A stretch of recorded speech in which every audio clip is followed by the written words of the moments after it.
Kilala kita. Magandang araw ng Martes mga kapanalig. Ipinagdiriwang natin ang kapistahan ni San Hilario, Obispo at Pantas ng Simbahan. Ito pong muli si Sister Rose Agtarap ng Daughters of St. Paul para sa mabuting balita. Tayo nang magnilay sa Ebanghelyo ngayon.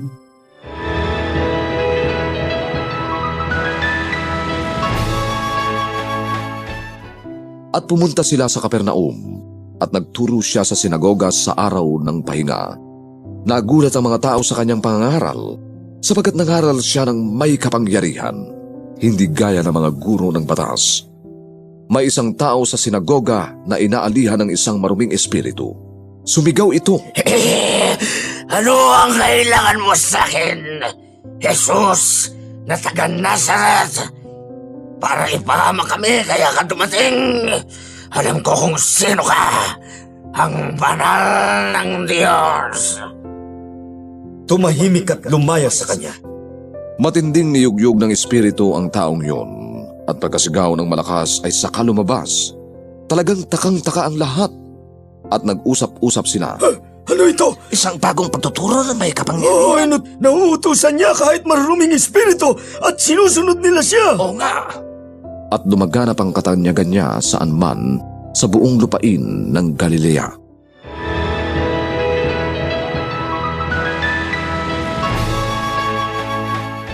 May mga sigaw dahil sa natural nilang tinig na malakas at nakakapukaw ng atensyon.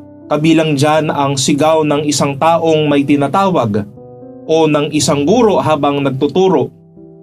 O di kaya ang sigaw sa isang malaking lugar kung walang sound system o ang nakaririnding ingay ng magkakaibigang nagkukwentuhan o di kaya kapag nagbubulyawan na. Masakit na ang mga ito sa ating pandinig. Pero may sigaw na higit na malakas kaysa sa mga nabanggit natin. Ito yung sigaw na galing sa puso.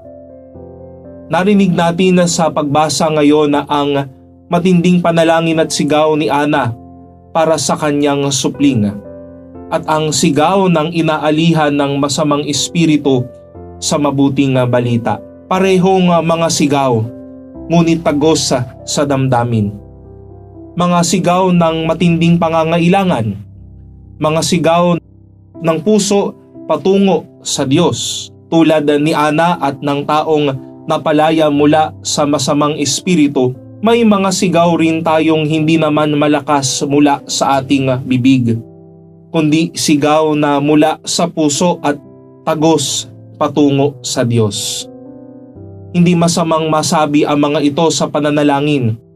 Isa pa nga itong pagpaparanas na kailangan natin ng Diyos at alam nating nakikinig ang Diyos sa mga sigaw ng ating puso.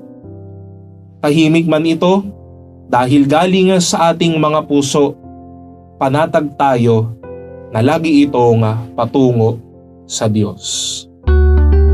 Mga kapanalig, maraming salamat po sa inyong suporta sa aming misyon, lalong-lalo na sa ating mga donors at sponsors.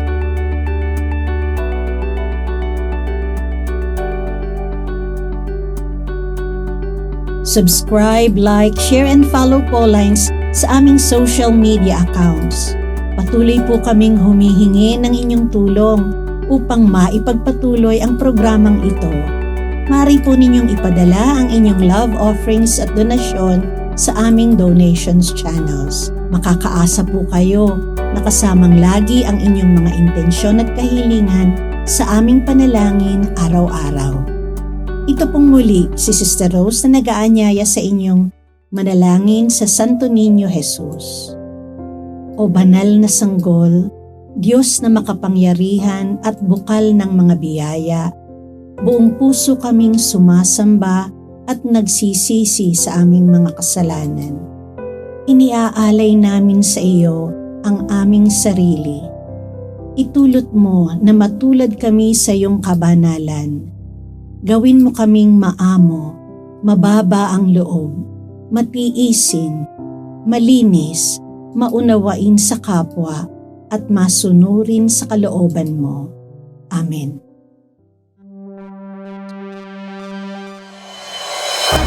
We are here to provide a new way of communicating and proclaiming the gospel.